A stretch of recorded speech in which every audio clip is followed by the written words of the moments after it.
जैसा कि आप सभी जानते हैं कि केंद्रीय विद्यालय में 2 शिफ्ट चला करती हैं, एक मॉर्निंग की और एक आफ्टरनून से इवनिंग तक की। तो वैसे छात्र एवं छात्राएं जो ऑलरेडी केंद्रीय विद्यालय में पढ़ रहे हैं या फिर इस बार केंद्रीय विद्यालय में दाखिला लेना चाह रहे हैं, तो उन सभी छात्र छात्राओं के लिए ये वीडियो है, क्योंकि इस वीडियो में हम आपको ये बताने वाले हैं कि यदि आप किसी एक पार्टिकुलर शिफ्ट में आपकी अलॉटमेंट हुई है और आप उस शिफ्ट में कंफर्टेबल नहीं हैं, आप शिफ्ट चेंज कराना चाहते हैं, तो आपको किन किन बातों का ध्यान रखना है और आपको क्या करना है इसके लिए। तो आज के इस वीडियो में हम इसी पे डिस्कस करेंगे साथियों।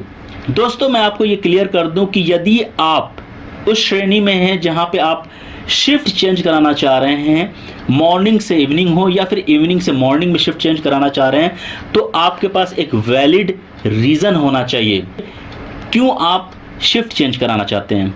यदि आपके पास वैलिड रीजंस हैं तो आपको क्या करना है, आपको सबसे पहले एक एप्लीकेशन लिखनी है प्रिंसिपल को, उस पे आपको वैलिड रीज़न देना है क्यों आप जो है शिफ्ट चेंज कराना चाहते हैं। साथ में जो भी रीजंस हैं उससे रिलेटेड कंसेंट डॉक्यूमेंट भी आपको अटैच करनी है उस एप्लीकेशन में, ठीक है। वो एप्लीकेशन आपको फिल करके सबमिट करके जमा कर देनी है।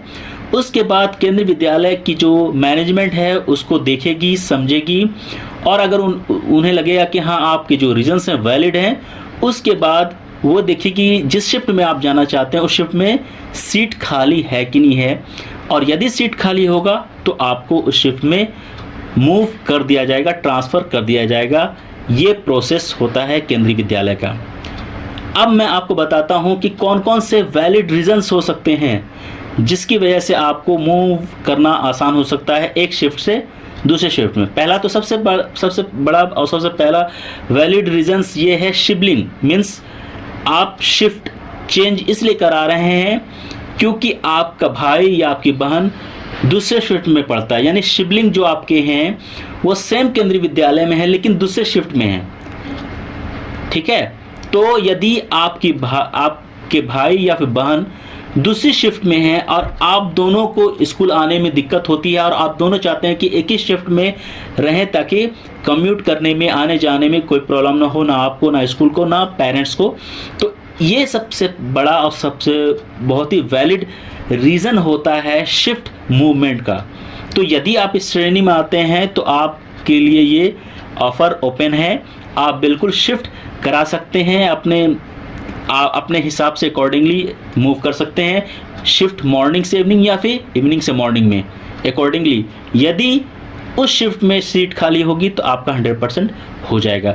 इसके अलावा भी बहुत सारे रीज़न्स होते हैं, जैसे कुछ रीज़न ये भी है मेडिकल इश्यूज़।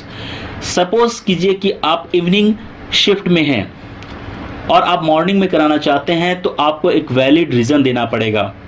पहला रीज़न ये दे सकते हैं आप मेडिकल इश्यूज़। अगर आपके बच्चे किसी मेडिकल इश्यूज से सफ़र कर रहे हैं, लाइक इवनिंग में उन्हें दिखाई नहीं देता है, जो है आँख में कोई प्रॉब्लम है, साइटनेस में प्रॉब्लम्स है, नज़र में दिक्कत हो रही है, तो इस कंडीशन में एक मेडिकल इश्यूज़ आ सकते हैं शिफ्ट चेंज कराने की। यानी इवनिंग में अगर आप पढ़ रहे हैं, इवनिंग शिफ्ट में हैं और आपको कोई प्रॉब्लम आती है, सपोज़ कि विज़न में इशू है, आपको दिखाई नहीं देता है, अंधेरे में कोई प्रॉब्लम हो रही है, तो एक ये वैलिड रीज़न हो सकता है कि आप एक मेडिकल सर्टिफिकेट इशू करा लें इसके लिए, और आप सबमिट करके एक एप्लीकेशन लिख के शिफ्ट चेंज कराने के लिए इनिशिएट कर सकते हैं। तो ये एक बहुत बड़ा रीज़न हो सकता है। तो पहला दोस्तों सिबलिंग केस में, दूसरा मेडिकल के केस में भी होता है। तीसरा इशू ये हो सकता है कि अगर आप जो है गवर्नमेंट एम्प्लॉई हैं और आपका ट्रांसफ़र होता है, तो उस कंडीशन में आप के पास एक वैलिड रीज़न है। ये तो आप सभी को पता है, इसमें होता ही होता है शिफ्ट चेंज करना या फिर केंद्रीय विद्यालय टू केंद्रीय विद्यालय चेंज करना।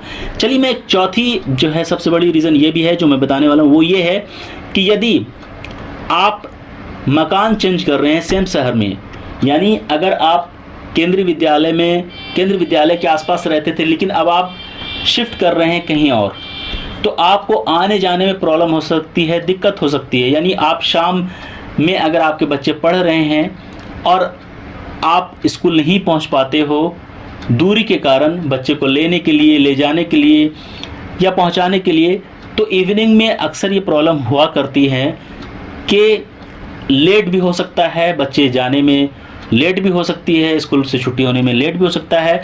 तो अगर आप स्कूल से आपकी दूरी 5 किलोमीटर से ज़्यादा हो जाती है किसी कारणवश एडमिशन के बाद, ठीक है, तो उस कंडीशन में क्या होता है कि आपको एक रीज़न देना पड़ेगा कि हाँ हमारा जो है मकान रेसिडेंस है वो शिफ्ट काफ़ी दूरी में हो गया है, तो अब आप जो है मॉर्निंग शिफ्ट में करा दें, क्योंकि इवनिंग शिफ्ट में जब बच्चे वापस जाते हैं तो रात हो जाता है घर पहुंचते पहुंचते। तो एक ये रीज़न भी आप दे सकते हैं। वैसे जहाँ पे भी आप शिफ्ट कर रहे हैं वहाँ पे अगर केंद्रीय विद्यालय नहीं है तो, क्योंकि अगर वहाँ पे केंद्रीय विद्यालय है तो केंद्रीय विद्यालय टू केंद्रीय विद्यालय ट्रांसफ़र का एक प्रोसेस है। लेकिन इस केस में जहाँ के आप शिफ्ट कर रहे हैं किसी दूरी पे, केंद्रीय विद्यालय से 5 किलोमीटर से भी ज़्यादा दूरी पे शिफ्ट कर रहे हैं, ठीक है, आप मकान चेंज कर रहे हैं और वहाँ पे केंद्रीय विद्यालय नहीं है, आप इसी केंद्रीय विद्यालय में पढ़ाना चाहते हैं, लेकिन आपको लगता है कि इवनिंग जो शिफ्ट है उसमें बच्चे आपके लेट पहुँच पाते हैं घर, क्योंकि दूरी होती है, टाइम लगता है, बच्चे टायर्ड हो जाते हैं, ये एक रीज़न हो सकता है जिसकी वजह से आप जो है आप चाहेंगे कि आपका बच्चा मॉर्निंग शिफ्ट में ही पढ़े। तो दोस्तों ये 4-5 रीज़न हो गए। पहला तो है शिबलिंग का, दूसरा है मेडिकल इश्यूज़ हो सकते हैं, तीसरा ये है कि अगर आपका ट्रांसफ़र होता है, गवर्नमेंट एम्प्लॉय हैं तो उस केस में, और चौथा है कि अगर आपका मकान शिफ्ट होता है कहीं पे तो आप ऐसा कर सकते हैं। इसके अलावा भी कुछ रीज़न्स हो सकते हैं, 2-3 रीज़न और भी हो सकते हैं जो लिस्टेड नहीं है यहाँ पे, और भी हो सकते हैं क्योंकि शिफ्ट चेंज करने के और भी रीज़न हो सकते हैं, लेकिन ये 4-5 जो मैंने बताया ये एक वैलिड रीज़न हो सकता है और ये लिस्टेड है, डॉक्यूमेंटेड है केंद्रीय विद्यालय संगठन की जो सर्कुलर है उसमें। तो दोस्तों अगर आप इस श्रेणी में है जहाँ पे आप अपना शिफ्ट चेंज कराना चाहते हैं तो उसके लिए सबसे पहले मैंने बताया था आपको एक एप्लीकेशन लिखनी है। ये मैं फॉर्मेट दिखा रहा हूँ, ये एप्लीकेशन का फॉर्मेट है, आप देख लीजिए। इस तरह से आपको एप्लीकेशन लिखनी है, ठीक है। साथ में आपको मेडिकल की जो सर्टिफिकेट होगी, मेडिकल की सर्टिफिकेट हो या फिर इस लिस्टेड रीज़न जो मैंने बताए थे 4-5 उसमें से कोई भी है तो उससे रिलेटेड जो भी डॉक्यूमेंट्स हैं वो आपको अटैच करने पड़ेंगे। उसके बाद केंद्रीय विद्यालय जो है उसको रिव्यू करेगा, चेक करेगा, और जिस शिफ्ट में भी आप ट्रांसफ़र होना चाहते हैं उस शिफ्ट में सीट अगर खाली होगी तो आपको वहाँ पे शिफ्ट किया जाएगा। तो पहला चीज़ तो आप ये समझ गए कि किस रीज़न में आपकी शिफ्टिंग हो सकती है। दूसरा आपको एप्लीकेशन लिखना है। तीसरी चीज़ें ये फॉर्म आपको फिल करनी होगी। अगर केंद्रीय विद्यालय ओके कर देता है, गो अहेड कर देता है, तो इस तरह की फॉर्म मिलेगी जिसको आपको फिल करनी होगी। देखिए जैसे यहाँ पे लिखा है ना, allotment of vacation of the government accommodation, parents transfer, shifting to purchase to own house, sibling case, serious medical issue.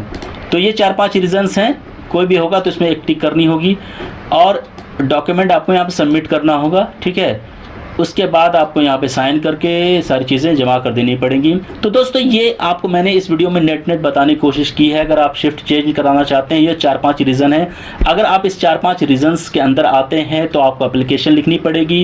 Application अगर अप्रूव हो जाती है, एप्लीकेशन वैलिड रीज़न के साथ विद डॉक्यूमेंट, ठीक है, अप्रूव हो जाती है तो ये फॉर्म आपको फिल भरना पड़ेगा। उसके बाद आपको केंद्रीय विद्यालय कमेटी को जमा करनी होगी। सीट खाली होगी तो आपको शिफ्ट में ट्रांसफ़र कर दिया जाएगा। तो दोस्तों ये एक प्रोसेस होता है शिफ्ट चेंज करने का, सेम केंद्रीय विद्यालय में, morning to evening, evening to morning, ठीक है साथियों। तो दोस्तों उम्मीद है कि इस वीडियो में जो इन्फॉर्मेशन हमने दी है वो आपको समझ में आई होगी और आप इसका फ़ायदा उठा सकते हैं। तो दोस्तों इस वीडियो में इतना ही, फिर मिलेंगे एक नए वीडियो में एक नई चीज़ के साथ। तब तक के लिए धन्यवाद और आप सभी से रिक्वेस्ट है कि इस वीडियो को शेयर जरूर कीजिए और हमारे चैनल को सब्सक्राइब कीजिए।